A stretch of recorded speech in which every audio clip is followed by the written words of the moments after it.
Uma produção. Bruá. O Saca Sonhos. Face Model of the Year.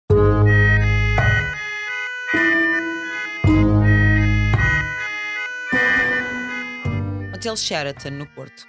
Carlos Castro, 65 anos de idade, 1,60 m de altura, aproxima-se de Renato Seabra, 21 anos, 1,90 m. Estica-se vértebra a vértebra, da C1 à C7, e beija-o na boca.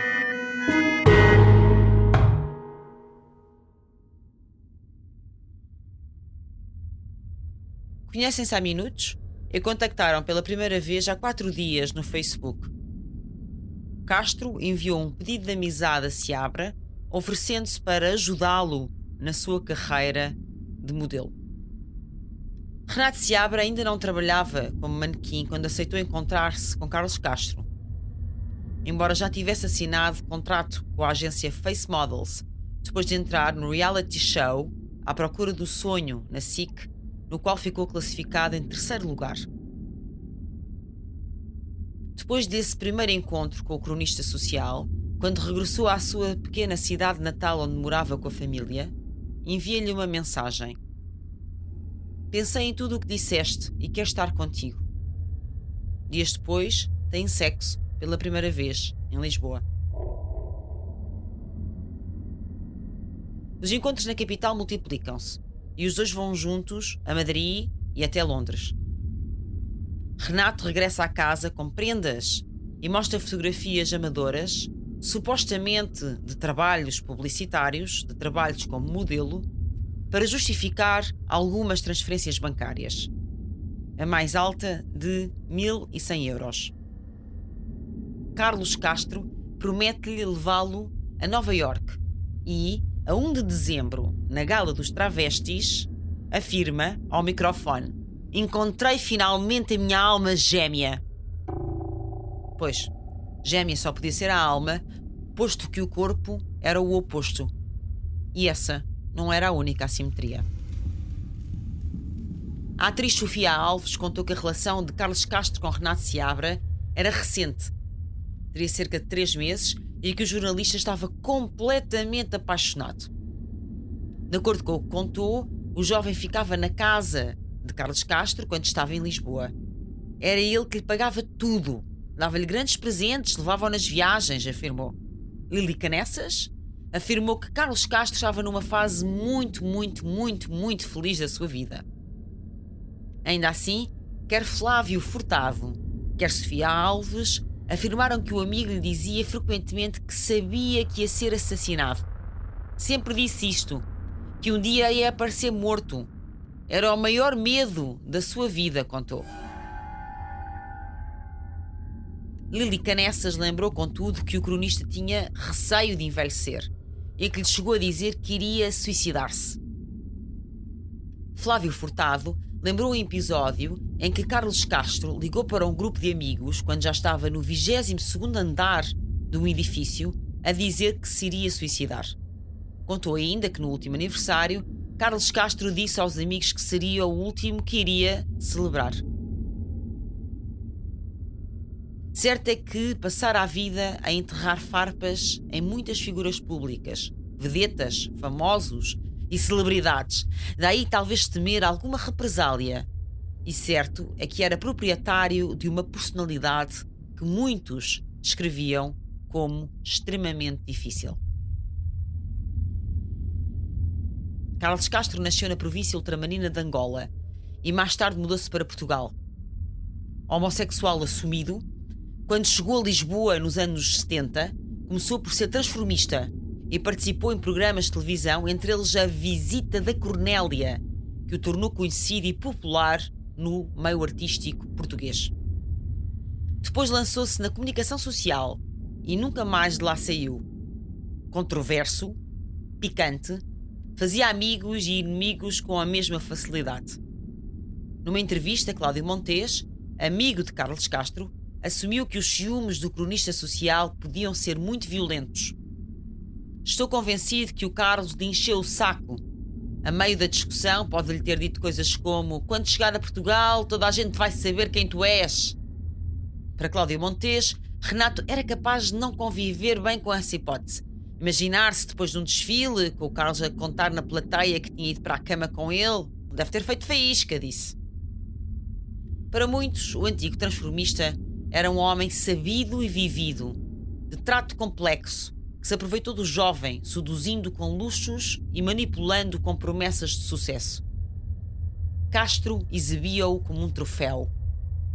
Para outros, o miúdo de Cantanhede era ganancioso e deslumbrado, um gold digger, capaz de ir para a cama com o avô em troca de dinheiro e fama. Seabra escondia-o com uma vergonha. Ambos arderam no inferno das vaidades.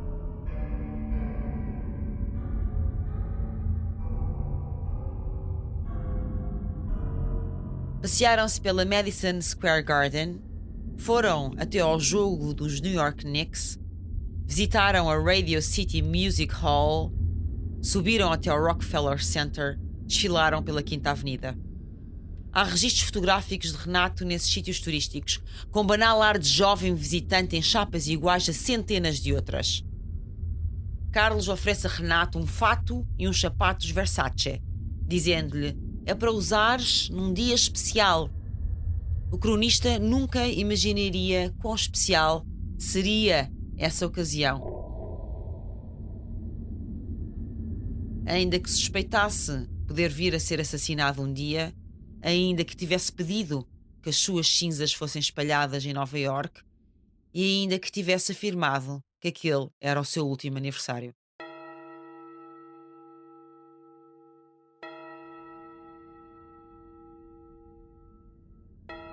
Ouvem as 12 badaladas em Times Square. Nova década, novo ano. No primeiro dia, encontram-se com uma velha amiga do cronista, Wanda Pires, que vive em New Jersey, e o seu namorado, Avelino Lima. Wanda acha o jovem calmo e educado, a opinião dominante, aliás. Quando ele confessa que gostaria de estudar em Londres, escuta o amigo oferecer-se para lhe pagar o curso. O Carlos é a melhor coisa que me aconteceu na vida, comenta Renato. Pois. No dia 5 de janeiro, os quatro vão até Atlantic City. Wanda e Carlos aproveitam para pôr a conversa em dia.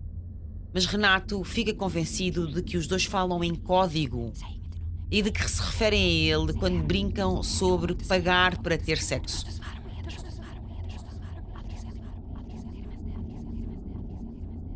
Já se passaram alguns dias desde a última vez que teve relações sexuais. Começa a achar o ato nojento.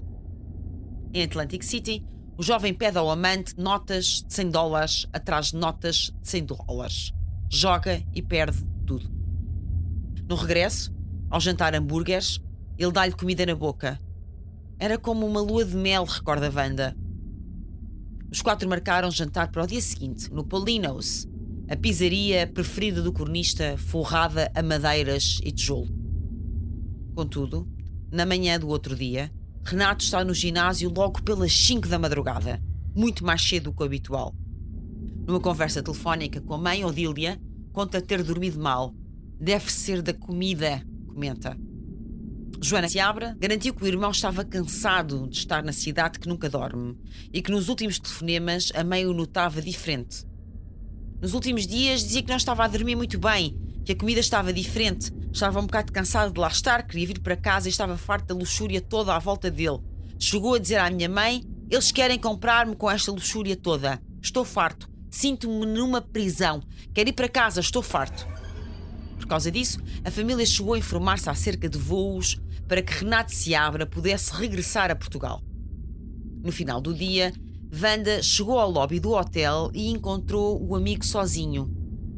Acho que o Renato foi encontrar-se com umas raparigas, disse Castro. Vou procurá-lo. Regressaram juntos e subiram ao quarto por uns minutos. Já no carro, a caminho do jantar, Renato perguntou-lhe: viste o chocolate que te deixei desembrulhado com amor? Mas o cronista corta a conversa, ríspido. Cala-te, não quero falar contigo. Na pizzaria, Renato pede vinho. Wanda e Avelino nunca o viram tão contente, esfuziante, eufórico. Pelo menos 3 vezes levanta-se e brinda. Vamos celebrar! Ninguém o acompanha. O ambiente não é esse. Quando Carlos vai até à casa de banho, Wanda aproveita e pergunta-lhe: o que é que fizeste? Renato sorri, mas não responde. Seabra está excitado, anormalmente feliz, e Castro mais ensimismado, mais cerrado do que o costume. O que era o chocolate desembrulhado com amor? De regresso ao hotel, no elevador do Intercontinental, aproxima-se de Carlos, que o afasta com uma mão. No dia seguinte, não falam durante o pequeno almoço. As câmaras de videovigilância são outro reality show. O cronista levanta-se quando Renato ainda está a beber leite. O jovem segue-o até ao quarto, pede $100 e sai do hotel. Carlos Castro aproveita e telefona à amiga, à Wanda, e desabafa.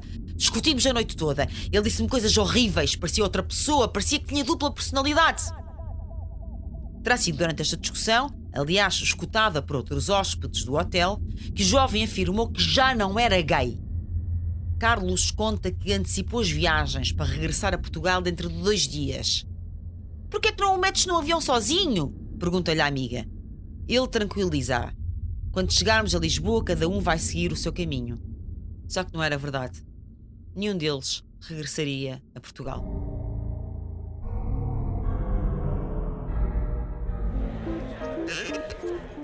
Olá!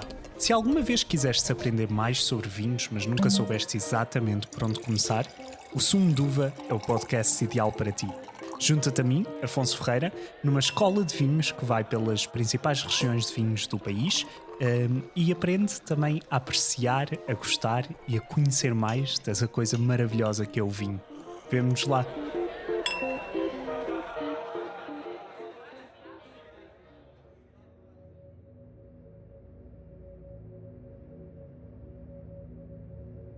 E Renato continuava ausente do 3416.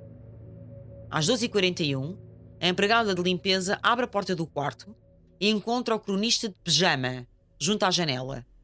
Antes de se ir embora, pergunta se está tudo bem. Sim, responde o hóspede. 1 minuto depois, apenas 1 minuto depois, entra Renato.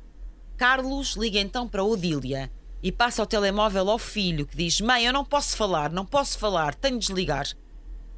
Odília, inquieta, desassossegada, preocupada, telefona de volta, mas já só ouve o filho a dizer: Não atendas, que é a minha mãe e ela não quer falar contigo. Carlos, possivelmente já preocupado com o estado alterado de Renato, diz então que vai ligar à Wanda. Só que o jovem manequim tenta impedi-lo e Carlos dá-lhe um estalo. O jovem então agarra-o pelo pescoço, por trás, e atira-o ao chão. Partiste-me o braço. São estas as últimas palavras do amante.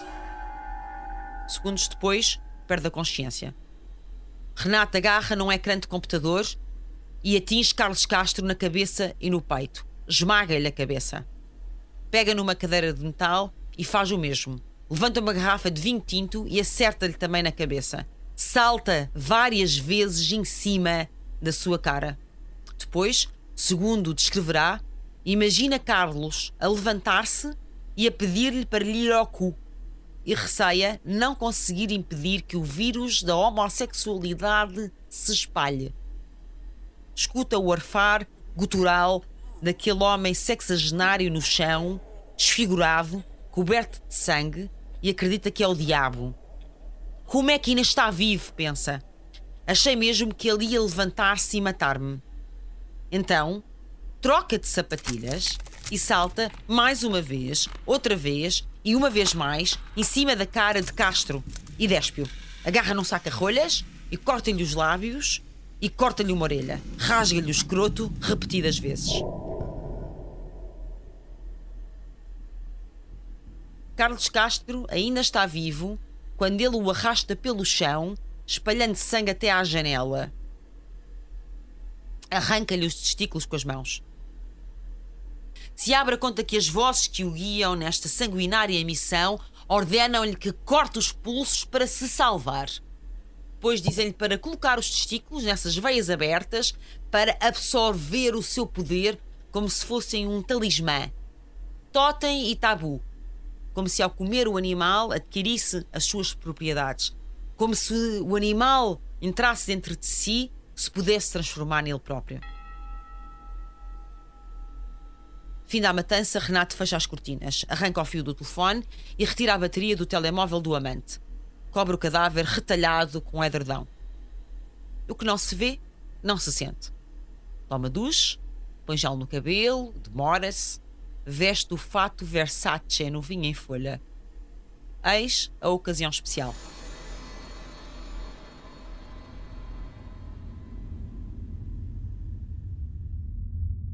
Os relatórios forenses concluíram que Carlos Castro foi esmagado, pisado na cara e tinha várias marcas de sapatos no rosto. Os especialistas que analisaram o cadáver explicaram também que o cronista apresentava uma fratura num osso do pescoço, o tal que uns meses antes se esticara tudinho para beijar Renato. E várias marcas de estrangulamento. A cara da vítima estava toda cheia de sangue e coberta de feridas. A hora da morte de Carlos Castro foi declarada pelas 14 horas do dia 7 de janeiro, o que permite concluir que Renato Seabra, que foi visto a sair do Hotel Intercontinental já depois das 18 horas do mesmo dia, permaneceu no 3416 com o corpo do cronista durante 4 ou 5 horas. Bem montado na roupa de estilista, Seabra tirou $1.600 ao amante morto, agarrou no passaporte e na sua carteira. Antes de sair do quarto, guardou no bolso o seu porta-chaves com as palavras Mr. Perfect. Na porta, deixou o sinal Do Not Disturb. Em cima da cama ficou uma pasta azul vazia com o itinerário das novas viagens, junto a uns cartões de crédito e a umas cuecas com elástico em padrão tigresse. No elevador, às 18h21, cruzou-se com um homem e uma criança. No hall, por coincidência, encontrou Wanda e a filha Mónica. Hesitante, como se estivesse num tropor, Renato diz-lhes: o Carlos nunca mais sai do hotel. Junto à Penn Station, entrou num táxi e pediu ao motorista: leve-me já a um bom hospital. Minutos depois, pergunta ao motorista onde é que Nova Iorque guardava o seu lixo e solicita-lhe que sintonize a rádio numa estação de notícias. Sabendo que assim se pode denunciar perante o condutor, estaria à procura de mensagens ocultas, de códigos, como alegou a defesa, ou apenas a avaliar se tinha tempo de voltar atrás e livrar-se do cadáver, como afirmou a acusação. No Hospital Roosevelt é levado de imediato para observação. Às 22h10, o taxista ouve na rádio a descrição de Renato e liga para a polícia. Por essa altura, uma multidão começa a chegar ao quarto 3416. Primeiro um segurança, depois a polícia e os bombeiros, e ainda nessa noite a procuradora Maxine Rosenthal. São tiradas fotografias do quarto, feitas análises de ADN e são entrevistadas testemunhas. No hospital, Renato confessa o crime. No final disse aos detetives que se sentia muito aliviado por ter falado à polícia e que tinha feito do mundo um lugar muito melhor. O caso fez manchetes no globo inteiro. Um corpo mutilado é encontrado no quarto de um hotel de 5 estrelas em Nova Iorque. Os ingredientes perfeitos: Big Apple, sexo, dinheiro e homossexualidade, à procura do sonho.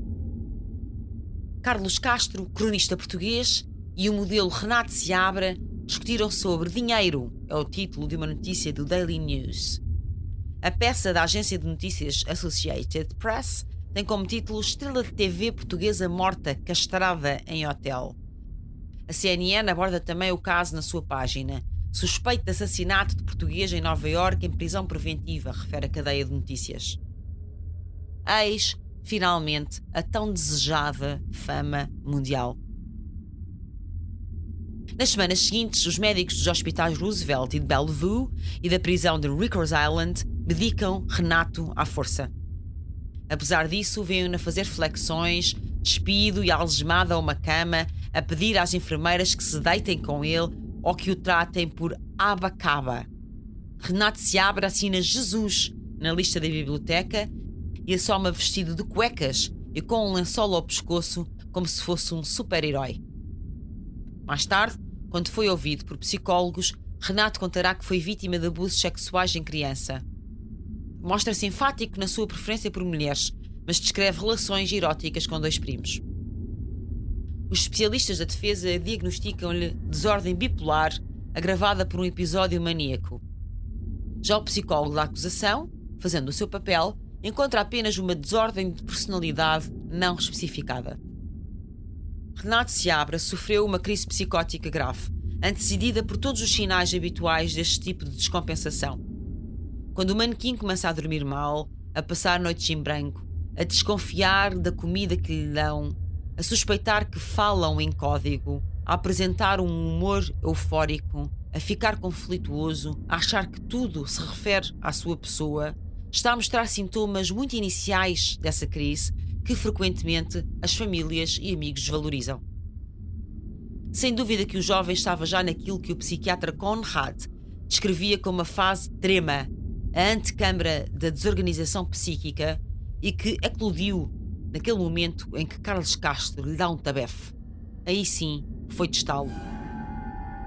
Tudo indica que, de resto, é bem possível que o jovem licenciado em desporto tivesse de facto uma perturbação da personalidade de base, do tipo borderline, mas com traços esquizoides e narcísicos. Certo é que, em cima de uma estrutura deficitária, montou-se um perigoso circo de vaidades.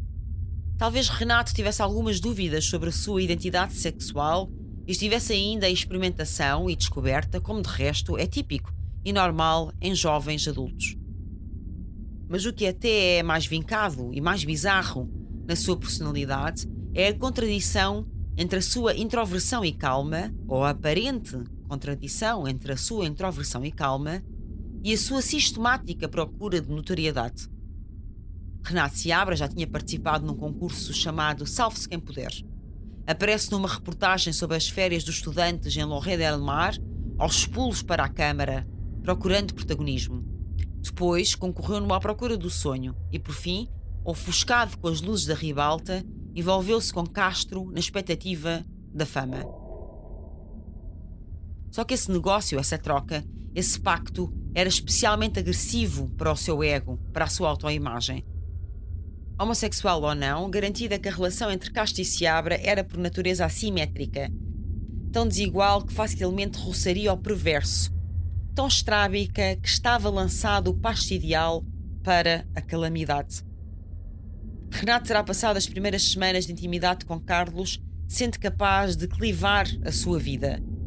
De um lado estava Lisboa e um certo deboche, o tal pacto obscuro, do outro estava Cantanhede e um reconfortante regresso a casa, ao familiar e ao seguro. Não é por acaso que o modelo ou aspirante a modelo descompensa ao fim de algum tempo e quando está fora, no estrangeiro, desprovido do tal porto de abrigo. Ao fim de vários dias em estreita convivência com Carlos Castro, que possivelmente, como homem maduríssimo que era, pretendia também aprofundar a sua relação sexual com o jovem namorado durante aquela estada, Renato achava-se preso 24 horas por dia naquela relação. Refém de uma personalidade complicada, entalado numa intimidade que no limite até o repugnaria e, por fim, sentia repulsa de si mesmo por ter embarcado em tal loucura. Telefonava à mãe e falava-lhe do nojo da luxúria, do desejo de abalar para a toca da família, da comida envenenada. Renato estava mesmo à beira do abismo. Um dos pés já dançava no vazio, desafiando a gravidade. A falta de sono, a hipnose do jogo, o álcool, a insistência do amante, o regresso que nunca chega, fizeram o resto. Um estalo e o outro pé seguiu em frente. Tudo desabou a pique. Renato perdeu completamente o contacto com a realidade. Carlos Castro só podia ser um diabo poderoso que ou era esmagado ou esmagava.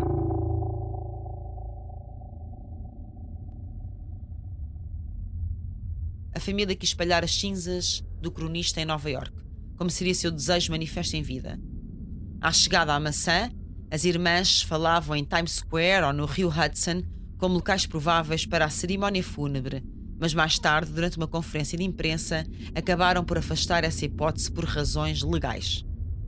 No entanto, no sábado, às 17 horas locais, 22 em Lisboa, a família e amigos do cronista social assassinado conseguiram deitar as cinzas através da grelha do respirador do metro, graças à ajuda de um agente policial de origem portuguesa. Embora o mayor de Nova Iorque tenha depois afirmado que não tinha dado autorização, ficou-se mais pela ilegalidade do que pelo glamour, mas o desejo foi realizado. Numa igreja meio cheia, na comunidade de Elizabeth, além de perto de 200 de populares, estavam presentes pessoas que trabalharam com Carlos Castro. Logo após a missa, o adro tornou-se num pelourinho para a atribuição de culpas. O colunista gay ou o modelo trepador social?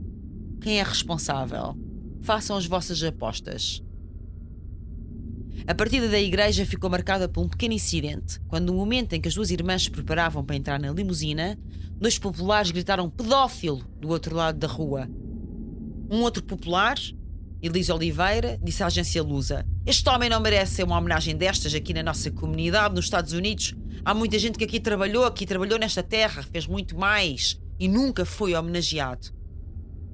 Quando o julgamento começou, finalmente, tornou-se numa batalha de especialistas. Cada um dos peritos em saúde mental a dar respostas de mais de 4 dias sobre o que se passou na mente de Renato naquela tarde de sangria. William Barr foi o psicólogo da acusação e chegou mesmo a afirmar que Renato Seabra fingira o seu episódio maníaco recorrendo aos conhecimentos que adquirira numa disciplina de psicologia frequentada durante a faculdade e que castrara o cronista social para o humilhar, adiantando que chegara a essa conclusão porque os cartéis da droga mexicanos faziam o mesmo. Mais tarde, os jurados do julgamento de Renato Seabra no Supremo Tribunal de Nova Iorque seriam confrontados com imagens brutais da cena do crime, incluindo do cadáver mutilado de Carlos Castro. Richard Haynes, o detetive especialista em cenas de crime que ocorreu ao Intercontinental na noite de 7 de janeiro de 2011, descreveu uma cena complexa, com sangue e objetos ensanguentados espalhados pelo chão, pelas paredes da casa de banho, corredor de acesso ao quarto e em torno da cama. As fotografias do 3416, exibidas em tribunal, exibem o cadáver de Castro prostrado num canto, junto à janela, com a cara totalmente desfigurada pelas agressões e a zona genital absolutamente coberta de sangue e, obviamente, mutilada. Escutando através da auriculagem a tradução em português da descrição que o detetive da polícia de Nova Iorque ia fazendo, Seabra trocou algumas vezes impressões com os seus advogados. Acusado de homicídio em 2º grau e enfrentando uma pena de prisão de 15 anos a perpétua, assistiu tudo impassível e atento, com a mão poisada no queixo. Na sala estava também a mãe de Renato, Odília Pereirinha, e uma das irmãs de Carlos Castro, Maria Amélia, visivelmente chocada com a natureza brutal das imagens. A familiar da vítima foi sendo consolada por uma prima e por uma ex-assistente pessoal de Castro, que em conjunto assistiram a todas as audiências. Foram ainda mostradas provas recolhidas na cena do crime que terão sido usadas pelo homicida nas agressões, como um monitor de computador partido, um saca-rolhas, um copo de vinho e uma garrafa de vinho, todos ensanguentados. Na sala 562 do Supremo Tribunal de Nova Iorque, quase 2 anos depois do homicídio, dá-se o julgamento. Ao fim de 8 semanas de trabalhos, defesa e acusação apresentam as alegações finais. Ambas apelam ao senso comum do júri. Rosenthal qualificou mesmo Seabra como narcisista, que queria ser admirado, era por isso que queria ser modelo, para ter acesso a tudo do melhor, que fingiu sentimentos por Castro, escondendo a relação da mãe e de amigos numa performance digna de passadeira vermelha, da mesma maneira que fingiu a loucura aos médicos. Se ao longo do julgamento o jovem nunca disse uma palavra ou esboçou um gesto, também não reagiu sequer quando o seu advogado, David Tugger, encenou o crime no tribunal, mutilando um corpo imaginário com um saca-rolhas ensanguentado. O defensor recriou ruidosamente esse momento impressivo, pedindo aos 12 americanos do júri que imaginassem um jovem que todos descrevem como calmo e educado, em pé, no meio do quarto, com os braços esticados e os testículos sangrentos de Castro nas mãos. Esta estratégia arriscada funcionou? O júri reúne. Se a decisão não fosse unânime, o julgamento teria de recomeçar. Mas 6 horas depois, um papel chega à sala de tribunal. O funcionário lê que o júri chegou a um veredicto e exclama: "A sério?" A sala enche-se. Renato entra, depois de umas semanas de ausência voluntária. Assiste à leitura da sentença de cabelo rapado, sentado junto aos seus advogados e vigiado por 4 polícias. Alguns jornalistas tentam filmar e são expulsos. A porta-voz do júri levanta-se. Quando o juiz pergunta se chegaram a um veredicto, está a chorar e soluça culpado. Seabra não reage. Uns minutos depois olha para a mãe e ela estica uma mão na sua direção pedindo-lhe calma. Quando é levado pela polícia, acena-lhe com a cabeça, como fez em todas as sessões. Odília coloca as mãos em posição de oração, encosta os dedos aos lábios e envia um último beijo ao filho. Renato Seabra foi declarado culpado pelos jurados pelo homicídio em segundo grau do cronista social Carlos Castro. De seguida, o juiz Daniel Fitzgerald condenou-o a 25 anos de prisão, sendo a pena revista periodicamente e podendo ser prolongada à perpétua em função do comportamento do réu. Em Nova Iorque, desde o início do julgamento, Amélia Castro ouviu o veredicto de culpado, de mãos dadas com a prima. Foi duro, muito duro, mas por ele faria qualquer coisa, declarou à saída do tribunal. Chorei de felicidade, estou feliz, adiantou emocionada enquanto tentava contactar com uma outra irmã em Portugal. Amélia Castro disse também que nunca duvidou de que o jovem de 23 anos seria condenado por homicídio em segundo grau. Quanto ao trabalho da procuradora, com quem manteve contactos regulares, Amélia Castro disse ter sido belíssimo e que não podia ter sido melhor. Ainda se imaginou que Renato Seabra pudesse ser declarado inimputável.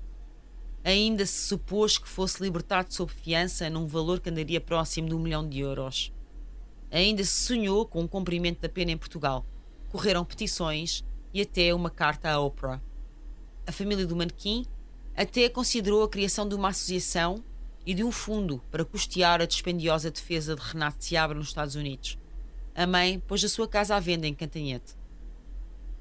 Agora está e estará detido numa prisão de alta segurança, recheada com mais de 2.000 dos piores criminosos, um cárcere que entre 1972 e 2008 albergou o corredor da morte para os condenados à pena máxima do estado de Nova Iorque. E que hoje, curiosamente, está envolta em fama no tal manto diáfano que quer Castro quer Seabra tanto gostavam. A 6 de junho de 2015, Richard Watt e David Sweat, dois prisioneiros da Clinton Correctional Facility, ambos condenados por homicídio, escaparam desta prisão, fugindo após 85 dias de planeamento. Tiveram a ajuda de dois funcionários, Joyce Tilley e Mitchell, que manteve affairs com os dois homens durante esse período, apesar de o marido também trabalhar na prisão, e o guarda Gene Palmer, que contrabandeava quadros pintados por Matt para fora da penitenciária, alguns vendidos por milhares de dólares. Sweat e Matt abriram um buraco na parede do fundo das suas celas com pequenas serras, um martelo de forja e uma chave de fendas. Mais de 1.000 agentes estatais lançaram-se no seu encalce e, ao fim de quase 3 semanas, conseguiram capturar Matt, morto a tiro por um agente da patrulha. A 28 de junho, Sweat foi também ferido e capturado por um trooper em Nova Iorque. Escape at Dannemora, alcunha pela qual é conhecida esta prisão, é uma série de 8 episódios que acompanha a história destes acontecimentos, dirigida pelo ator Ben Stiller e interpretada por Benicio del Toro. Já Renato Seabra nunca sairá antes dos 46 anos, se é que sai. Até 2035 está detido e ponto final. A partir daí, será marcada a primeira audiência para a sua eventual libertação, que dependerá em muito do seu comportamento. Se sair da prisão, será expulso do país e tratado como os lusodescendentes que têm sido deportados dos Estados Unidos após cumprirem as suas penas, fenómeno que se tornou comum nos Açores, onde todos os anos chegam condenados de nacionalidade portuguesa que cumpriram as penas estadunidenses. O neuropsicólogo William Barr, contratado pela acusação no processo que condenou o modelo português a 25 anos de prisão, segundo um artigo do jornal New York Times, foi contratado pela Procuradoria de Manhattan mais de 100 vezes em 13 anos, defendendo sempre a sua tese e recebendo entre 175 a $200 por hora. Muito sucintamente, o Dr. Barr dizia o que quer que fosse para apoiar a acusação, mesmo que isso significasse mandar para o lixo factos e teorias científicas. Repare-se que, em certa ocasião, durante o julgamento de Renato Seabra, William Barr defendeu mesmo que a doença mental do manequim nunca poderia ter uma origem súbita, contrariando aquilo que estava estabelecido no Manual Diagnóstico e Estatística de Transtornos Mentais, a Bíblia para a psiquiatria, para a psicologia. O americano chegou a testemunhar que esse mesmo manual estava em revisão e que iria incluir mudanças nessa parte, mudanças nesse mesmo sentido. No entanto, a nova versão do manual, publicada depois, obviamente, nunca apresentou alterações nesse ponto. Renato Seabra trabalha na confecção das roupas, sempre ligado ao mundo da moda, afinal, e ajuda na missa na prisão. Aqui tem dias em que me vou abaixo. Choro, começo a pensar na pena que tenho de fazer, no sofrimento que a minha família tem. Lê-se numa das missivas enviadas à jornalista Marta Dennis. Seabra diz que se tenta manter ocupado, a ler, a trabalhar, a ver televisão e reza a Deus para que faça um milagre e que lhe reduza a sentença. Há dias em que me sinto tão deprimido que não me apetece fazer absolutamente nada.